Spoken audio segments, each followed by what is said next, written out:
Buongiorno e benvenuti a questo nostro spazio di approfondimento. Oggi parliamo di sanità pubblica, quel mondo con cui tanti cittadini spesso sono costretti a confrontarsi. Mi piace dire che la sanità pubblica, per fare un gioco di parole, è malata, soffre di un'emorragia di posti letto da una parte, vedremo tra poco quanti se ne sono persi in 20 anni, ed emorragia inarrestabile di medici e sanitari in generale. Adesso con l'aiuto della grafica vediamo i dati appunto che riguardano i posti letto. Sono 50.000 persi in 20 anni a livello nazionale e in Sicilia oltre 5.000 posti letti pubblici. Siamo passati dunque da 17.000 nel 2002 a poco più di 12.000 nel 2022, sono gli ultimi dati disponibili. Questi sono i dati e partiamo da questo dato per parlare con i nostri ospiti che vi presento subito. Gaetano Agliozzo, segretario della CGIL Funzione Pubblica, che è qui con me in studio, benvenuto. Buongiorno, grazie per l'invito. In collegamento c'è il dottore Giovanni Noto, segretario del Simeo Sicilia, che è la medicina appunto di emergenza. Grazie, buonasera. E da Palermo Fabrizio Arena del laboratorio Zen Insieme, che fa parte anche del più ampio forum sanità. Benvenuto Fabrizio. Grazie a voi, buon pomeriggio. Allora, Gaetano Agliozzo, cosa è successo in questi ultimi 20 anni e come si è arrivati a questa enorme perdita di posti letto e quindi anche di finanziamenti? Ma negli ultimi 20 anni il governo nazionale e i governi nazionali che sono succeduti hanno avviato un processo di tagli lineari alla sanità e quindi le regioni sono state costrette su questo a tagliare i posti letto e poi c'è stata, dobbiamo dire che il restringimento del perimetro pubblico ha portato a un trasferimento di molti posti letto nel privato. Se noi teniamo conto che i vostri dati privato, coincidono un po' con quelli che abbiamo raccolto noi, il no? privato in questi 20 anni ha guadagnato circa 600 posti letto, perché si è passati da 4.161 posti letto accreditati a 4.664. Quindi diciamo che c'è un dato che certamente va verso il privato, ma c'è anche un dato che i tagli lineari alla sanità hanno sicuramente penalizzato i posti all'interno degli ospedali, dove molto spesso molti reparti sono stati chiusi e quindi da questo punto di vista i cittadini sono stati costretti o a fare i viaggi della speranza oppure andare verso il privato, lasciando in difficoltà un po' quelli che non hanno la capacità per potersi pagare le prestazioni private. Quindi parleremo tra poco anche del prossimo scenario. Intanto vado dal dottore Noto, perché alla fine i pronto soccorso sono rimasti l'unico baluardo, l'unico portale di accesso alla sanità pubblica, però sono luoghi molto difficili da gestire, come sa bene lei stesso. Sì, la situazione del pronto soccorso ormai è nota da diverso tempo. La mia società scientifica, che proprio domani celebrerà il suo congresso nazionale a Genova, in questi ultimi tempi si è fatta molto sentire. I pronto soccorsi stanno soffrendo in tutta Italia per tanti motivi. La carenza delle risorse è la più importante. Aggiungo altri numeri, i numeri che avete dato: 1494 al 24 marzo di quest'anno i medici mancanti in Sicilia, in totale, di cui 302, quindi più del 20%, quelli nell'ambito dell'emergenza urgenza. Questo vi fa molto capire la sofferenza che i pronto soccorsi, soprattutto idea di primo livello, cioè quei pronto soccorsi che non sono situati all'interno, che sono periferici, ma dovrebbero essere un punto di riferimento provinciale per le emergenze. Proprio queste stanno soffrendo in maniera estrema. È un dato solamente per farvi capire: la mia ASP, quella di Ragusa, ha una carenza di più di 30 medici rispetto all'organico complessivo. Cioè i 3 pronto soccorso che insistono nella mia provincia, Ragusa, Modica e Vittoria, da soli non raggiungono quasi, no, forse non lo raggiungono neanche il numero di un solo pronto soccorso congruo dal punto di vista di risorse umane. Quindi ecco, questo tra vi fa poco capire. spiegheremo anche perché poi questa carenza di medici e di risorse, ma anche di infermieri, spesso sono la causa dell'insofferenza da parte dei pazienti costretti ad aspettare a file interminabili e ovviamente con tanta preoccupazione. Fabrizio Arena, voi, la vostra associazione, avete trovato una sorta di compensazione a queste difficoltà creando un ambulatorio popolare allo Zen di Palermo. Sì, da un paio d'anni è attivo allo Zen di Palermo appunto un ambulatorio sociale che vive grazie a una rete di medici volontari che erogano prestazioni sanitarie in un contesto in cui la povertà educativa e materiale si trasforma in povertà sanitaria, perché la povertà sanitaria è quella cosa per cui una persona con limitati strumenti culturali non accede a piani di prevenzione, a percorsi di prevenzione adeguati e quindi sostanzialmente si ammala più facilmente. È anche quella cosa per cui una persona con limitati strumenti economici, probabilmente sarà la stessa persona perché povertà culturale e materiale molto spesso camminano di pari passo, non può o è costretta insomma a pagare per avere erogati quei servizi sanitari che il sistema sanitario nazionale o non gli eroga più o glieli eroga a condizioni talmente disincentivanti che a un certo punto la persona smette di curarsi o non può curarsi direttamente perché non ha i soldi per curarsi privatamente e quindi a un certo punto si crea quel fenomeno fotografato dall'ultimo rapporto credo dell'Istat di qualche settimana fa, che fotografa un'Italia in cui 4 milioni e mezzo di persone hanno smesso di curarsi. Per questa ragione aprono gli ambulatori popolari che non rispondono soltanto ai bisogni delle fasce più basse, ma anche sempre più di una classe media, di famiglie monoreddito in cui se si ammala o più di una persona, arriva una seconda persona ad ammalarsi, non si hanno le risorse per andare a pagare quelle cure che non si dovrebbero pagare perché dovrebbero essere garantite per un diritto costituzionale dal sistema sanitario nazionale, che invece stanno diventando sempre più un privilegio. Ecco perché gli ambulatori popolari sono sempre di più sul territorio e ci tengo a dire non sono sostitutivi del sistema sanitario nazionale con cui ci teniamo ad avere un rapporto dialettico in qualche modo, né sono in conflitto con le strutture private che molto spesso possono mettersi a disposizione, fare donazioni, semplicemente erogano un servizio che risponde a un'emergenza, a una contingenza, nella speranza di non esistere più un giorno, comunque di esistere nella funzione di medicina di prossimità, di parent training, di counseling, tutto quel pezzo che il terzo settore può fare, ma il terzo settore non dovrebbe erogare prestazioni mediche perché dovrebbero essere erogate dal sistema sanitario nazionale. Assolutamente, quindi interviene anche il terzo settore, cioè il volontariato, a sopperire queste carenze a cui diciamo si cerca di mettere qualche toppa. C'è un piano sanitario regionale che è un po' ancora fantasma perché neanche insomma non lo conoscono neanche i diretti interessati e proprio in questi giorni è stato firmato l'accordo per i fondi di coesione che prevede degli investimenti anche nella sanità.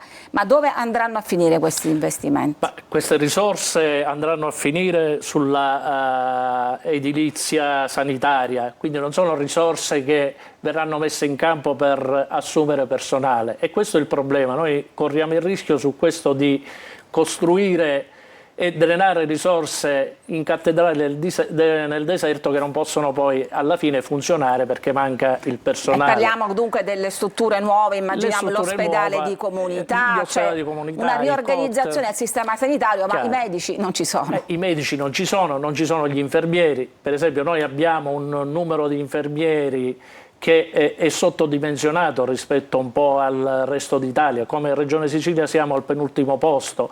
Quindi abbiamo 3,77 infermieri su 1000 abitanti. Ma non è un paradosso? Anche la situazione dei medici è drammatica. Certo, in un'isola in cui non c'è il lavoro, non si riesce ad aggirare questo tetto alle assunzioni e bisogna ricorrere a medici stranieri. Allora c'è un problema, noi da 2 anni in Sicilia siamo bloccati, tutte le aziende sanitarie sono in regime commissariale per beghe politiche e per un sistema di spartizione che non staremo qua a discutere, ma la sanità paga anche lo scotto che è legato un po' ai tetti di spesa. Ci sono delle risorse che in base al DM77 dovrebbero sicuramente servire per avviare un piano straordinario di assunzioni che però molto spesso chi opera in regime commissariale non può destinare ulteriori risorse per assumere il personale e noi in Sicilia abbiamo un dato di precariato della sanità che è un dato molto alto. Abbiamo stimato che in Sicilia tra medici, infermieri, personale osseo e amministrativo abbiamo circa 18.000 precari che potrebbero benissimo essere riassorbiti e dare sicuramente rilanciare il sistema sanitario regionale e far funzionare gli ospedali e le case di comunità. Quindi su questo la situazione si aggraverà ulteriormente proprio perché questo governo sta andando verso un servizio sanitario che sarà fondato sulle leggi di libero mercato. Con l'introduzione dell'autonomia differenziata noi avremo 21 sistemi sanitari diversi e chi pagherà lo sconto altissimo sono le regioni del Mezzogiorno come la Sicilia, su cui credo che questo governo regionale e il governo nazionale dovrebbe attenzionare e evitare i tagli di risorse a monte e dare più risorse al servizio sanitario delle regioni, proprio per rilanciare un po' queste azioni e rilanciare un piano straordinario di assunzioni. Dottore Noto, vengo adesso da lei, stiamo confermando questo quadro che è fatto principalmente da carenza di organico e quindi di medici e di infermieri, da carenza di posti letto, eppure come spesso accade poi la colpa è dei cittadini. Lei conosce bene i dati Agenas che dicono che diciamo, l'ingolfamento del pronto soccorso è colpa dei cittadini perché fanno i cosiddetti accessi impropri, cioè si rivolgono al pronto soccorso mentre invece dovrebbero andare da altre parti. Ma dove dovrebbero andare questi cittadini? No, intanto la colpa dei cittadini è bellissima perché da un lato il sindacalista dice quali sono le responsabilità politiche di questa situazione, dall'altro il giovane Arena ci fa sapere che il volontariato, il terzo settore sostituisce la sanità pubblica e mi sembra giusto che la colpa a qualcuno deve essere data, quindi diamola ai cittadini. I cittadini, secondo Agenas, vengono in maniera inappropriata in pronto soccorso. Questa cosa mi fa sorridere, mi fa pensare un sacco di volte, ma che vuol dire inappropriato? Cioè, se vengono in maniera inappropriata in pronto soccorso, quale sarebbe la location appropriata, il setting appropriato dove dovrebbero andare questi cittadini? Beh, a oggi questo non si sa, perché abbiamo solamente cattedrali, abbiamo un servizio territoriale che soffre pure esso, nel senso che i medici di medicina generale non è che se la passano dal punto di vista numerico e anche dell'organizzazione in maniera felicissima, per cui la colpa bisogna darla ai cittadini e la diamo ai cittadini che veramente ormai vengono in pronto soccorso come se non ci fosse un domani, perché costituisce insieme a quello che fanno a Palermo allo Zen come si dice? L'ultima spiaggia, insomma, l'unica soluzione. No, sì, l'unica spiaggia, l'assistenza sociale, cioè lo Stato sociale, non mi viene il termine che mi sfugge in questo momento, praticamente è rappresentato proprio dal pronto soccorso, che ha sempre le porte aperte. Ha sempre le porte aperte. A me piace sempre dire che il pronto soccorso rispetto ai rimanenti reparti dell'ospedale è una linea retta, gli altri sono dei segmenti, hanno un inizio e una fine, hanno un numero determinato di posti letto, lì si fermano, al di là di quello non possono andare, possono aiutare, aumentano di 1 o di 2 posti letto, possono fare quello che vogliono, cioè possono aiutare in questo senso, ma a un certo punto sono finiti, noi siamo infiniti. La linea retta dell'ingresso e dell'uscita, che ormai è una linea che si allunga sempre di più per le persone che entrano, come dice Agenas, in maniera inappropriata, ma ribadisco, dove dovrebbero andare? Se non in pronto soccorso. Io non è che voglio che vengano in pronto soccorso, mi piacerebbe che queste persone andassero in altri setting molto più appropriati per loro, come dice Agenas, ma dobbiamo crearli.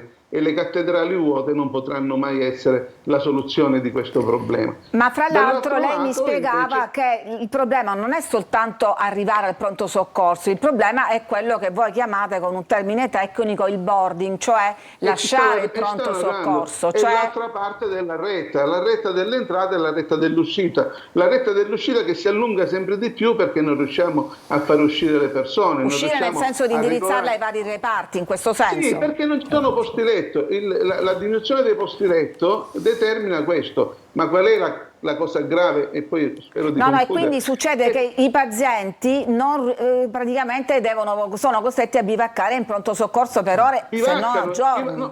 Bivaccano è un brutto termine, perché anche se poi è quello che l'impressione dà, no, rimangono a carico del personale, a volte solo. Io poco fa, quando parlavo di quei numeri, parlavo di numeri legati a situazioni in cui ci sono 2 medici, 3 medici, 4 medici. Io sono fortunato, ne ho 6 nel mio pronto soccorso rispetto ai 17 che dovrei avere, che gestiscono il pronto soccorso. Di notte specialmente c'è un solo medico che deve gestire anche il boarding, e lo gestisce lui insieme agli infermieri del pronto soccorso, che invece dovrebbero fare un'altra cosa: pronto soccorso, stabilizzare i pazienti critici e poi ricoverarli. Dove? Da nessuna parte, non c'è posto, dove rimangono da noi. E abbiamo pazienti anche critici che rimangono nelle sale di emergenza, che rimangono nei corridoi del pronto soccorso, dove facciamo di tutto in un setting che non è quello appropriato. Lo devono capire chi ci ascolta. Forse è più appropriato quello che fanno allo Zen, perché lì almeno hanno un setting creato apposta. Adesso, ma da noi è un setting. Certo, voglio capire ancora che cosa fate esattamente voi allo Zen, ma intanto vi voglio leggere il messaggio di Maria Cristina, che dice: non solo non ci sono dottori, ma qualcuno è irresponsabile. Il mio compagno, tumore vescica con sanguinamento, da me si aspetta la chiamata come malato oncologico codice 48, aspetta da giugno scorso. Si sono rivolti a una struttura privata che l'ha preso in carico, curato con chemio e radio e ha risolto il suo problema. Aspetta ancora una chiamata dall'ospedale Garibaldi. Questo per fare un quadro concreto della situazione. Fabrizio... La colpa è dei cittadini, l'abbiamo detto. È assurdo, veramente. È assurdo. C'è anche il tema dei medici di famiglia che va. Esatto, ora ne parliamo. Fabrizio, voi che tipo di settori avete in carico in particolare? Cioè quali tipi di specializzazioni seguite nel vostro ambulatorio? Innanzitutto seguo con molto interesse un po' tutta la discussione. Volevo segnalare il fatto rispetto agli accessi impropri nei pronti soccorsi, che impropri sono rispetto all'uso che bisognerebbe fare di un pronto soccorso, ma bisogna anche confrontarsi con la concretezza della realtà. A Palermo per una visita cardiologica si arriva ad aspettare 8 mesi, per cui io mi autodenuncio e dico che se non avessi i soldi per pagarmi una visita privata, che fortunatamente ho, sarei il primo a fare un uso improprio dei pronto soccorso, e che i pronto soccorso sovraffollati dovrebbero ringraziare gli ambulatori popolari, perché sgravano proprio il pronto soccorso di questi usi impropri, perché quanta più gente accede a un ambulatorio popolare, tanta più gente in meno abbiamo a fare un uso cosiddetto improprio dei pronto soccorsi. Vi anticipo che domani faremo un ulteriore approfondimento. Scusami Fabrizio, volevo solo ricordare ai nostri telespettatori che domani faremo un ulteriore approfondimento sulla sanità dedicato in particolare alle liste d'attesa con la collega Barbagallo, quindi prego, puoi continuare. E da lì nasce tutto, infatti rispondo alla domanda sulle specializzazioni. Cardiologia, che è una di quelle più affollate, una di quelle su cui c'è più richiesta, perché è quella una delle specializzazioni su cui le liste d'attesa sono più lunghe, per cui abbiamo cardiologia, abbiamo anche neurologia, ginecologia, logopedia, neuropsichiatria infantile, endocrinologia, diabetologia. Lavoriamo molto con l'infanzia, tutta la parte dell'infanzia è sostenuta grazie a una partnership con Save the Children, che ci consente quindi di stabilizzare delle figure che possono seguire continuativamente i bambini. Io vi porto un esempio: immaginate, noi nasciamo come centro aggregativo, lavoriamo con i minori, con le famiglie. Immaginate in un quartiere in cui a un bambino o una bambina viene diagnosticato un disturbo del linguaggio, ma la famiglia, in un quartiere con grandi sacche di povertà come lo Zen, non ha gli strumenti per pagare la logopedia privatamente. Ebbene, se si mette in lista col privato convenzionato, arriva ad aspettare anche 3 anni. Ora, se un bambino ha diagnosticato un disturbo del linguaggio a 3 o 4 anni e si interviene, è reversibile, ma se intervieni a 7 o 8 anni, metti una pezza, quello il linguaggio ce l'ha compromesso, significa compromettere l'esistenza di una persona e tutte le opportunità che potrà avere, perché se io ho un disturbo del linguaggio, questa cosa, diciamo, non mi mette nelle stesse condizioni di una persona normodotata. Moltiplicatelo per tutti i casi che ci possono essere nei quartieri popolari, dove appunto la situazione di marginalità è quella che è a livello economico, a livello culturale. Ecco, questo determina quei 4 milioni e mezzo di italiani che non accedono più alle cure o che rinunciano a curarsi, e questo determina poi di conseguenza, per converso, l'apertura di sempre più strutture come la nostra. Però, ripeto, non vogliamo essere stampella, anzi vogliamo essere ad esempio un sistema sanitario. Perché? Perché noi mettiamo in atto quella che è la medicina di prossimità, cioè una medicina in cui il paziente non sia un numero, una medicina in cui il medico sappia fare un ascolto attivo, che non è che i medici non fanno perché non la vogliono fare, non la possono fare. In delle strutture in cui dove ci dovrebbero essere 30 medici ce ne sono 4. È ovvio che il medico passa metà del suo tempo a gestire l'emergenza e l'altra metà a gestire scartoffi e burocrazia. Per cui sono i medici che ringraziano noi dicendo: qui c'è una dimensione in cui possiamo mettere in atto quella sanità che nelle strutture non possiamo mettere grazie in a atto. voi c'è un ambulatorio popolare, ma in altri posti come a Milano nascono invece i pronto soccorso privati, che è un'altra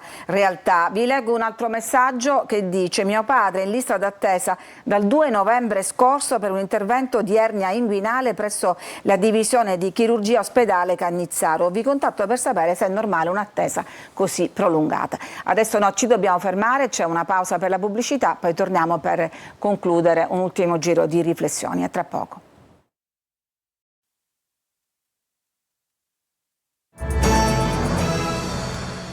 Ed eccoci di nuovo in studio per parlare della situazione nella sanità pubblica. Vi voglio leggere un altro messaggio che è appena arrivato a proposito del pediatra. Evidentemente un genitore dice: il pediatra curante non visita i bambini, li delega al pronto soccorso, ci sono code di 6-7 ore, siamo al collasso. E questa esperienza è avvenuta a Catania, all'ospedale Garibaldi. Allora, un ultimo giro di riflessioni. Gaetano Agliozzo. Ma io volevo un po' porre i riflettori un po' su quella che è il ragionamento che abbiamo fatto, una mancanza di programmazione e soprattutto una mancanza di integrazione dei servizi sociosanitari, anche perché il ruolo e la funzione degli ambulatori popolari sopperisce anche al ruolo che dovrebbe avere anche il medico di famiglia, perché io credo che in una normale programmazione il medico di famiglia dovrebbe sicuramente prendere in carico il paziente ed evitare un po' che molto spesso arrivi al pronto soccorso, prevedendo sicuramente un percorso di assistenza che dovrebbe dare quella possibilità di rivolgersi non al pronto soccorso ma a una medicina di prossimità. Credo che in mancanza di una medicina territoriale noi oggi possiamo fare tutti i ragionamenti che vogliamo.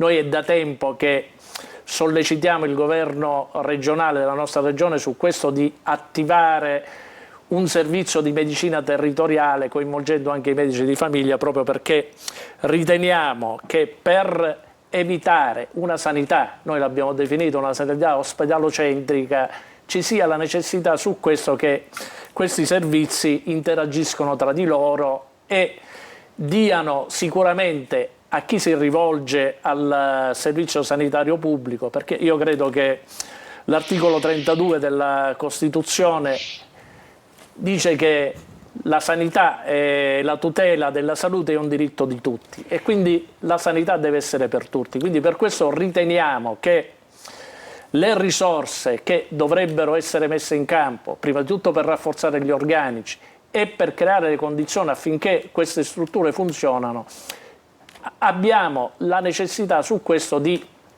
definire un percorso certo, perché le risorse devono essere messe, perché senza un piano straordinario di assunzioni noi corriamo il rischio su questo di avere una medicina che andrà sempre di più verso il privato. Lo vediamo ormai nel depauperamento dei posti letto all'interno del pubblico e soprattutto questa deriva verso il privato di una sanità che certamente non è più attrattiva nel pubblico, anche per quanto riguarda i medici e i giovani medici che preferiscono lavorare nel privato perché sono più remunerati e non sono costretti a fare i turni massacranti. Dottore Noto.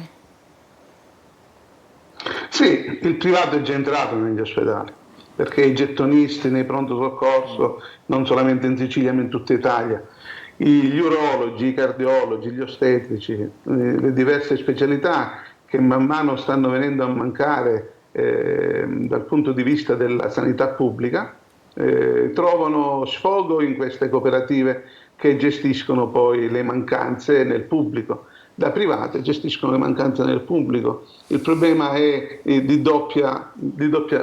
ha un doppio problema. Da un lato colleghi su cui non si può dire nulla, che guadagnano il doppio di quanto guadagna un medico normalmente strutturato all'interno di qualsiasi reparto, e poi del pronto soccorso dove non è prevista l'attività libero professionale. Dall'altro la difficoltà di gestire persone che sono autonome e non fanno parte di un sistema che può essere governato in maniera efficace da tutto. Sì, la colpa, ne abbiamo parlato. No, lei resta però, resta lì, no? Non se ne va dal pronto soccorso di Ragusa. Il pronto soccorso è esistito, esisterà fino a quando rimarranno quei medici che sono attaccati a questo servizio, a questa attività, nonostante ogni giorno gli improperi che mi arrivano dai miei colleghi e le lamentele delle persone che attendono di essere visitate è infinita. Però esistiamo e siamo l'ultimo baluardo del welfare nella sanità pubblica, sono proprio i pronto soccorso. Non mi piace quel termine, ma siamo veramente welfare grazie anche a quello che fa il giovane Arena. Grazie veramente, speriamo che noi riusciamo anche a sopperire a queste vostre iniziative e tornate a fare il terzo settore a tutti gli effetti. Non me ne vado, dottoressa. Grazie dottore Noto. Fabrizio, in chiusura brevemente perché già abbiamo concluso il nostro tempo. Sì, volevo aggiungere a quanto detto da Iozzo, che ci ricorda giustamente l'articolo 32. L'articolo 32 dice anche che lo Stato garantisce, lo specifica, cure gratuite agli indigenti. Vorrei riflettere su quanto questo vada a stridere col sistema intramenia, cioè l'esercizio della libera professione dentro le strutture pubbliche, che sancisce definitivamente una sanità che è fondata che prospera sulle disuguaglianze.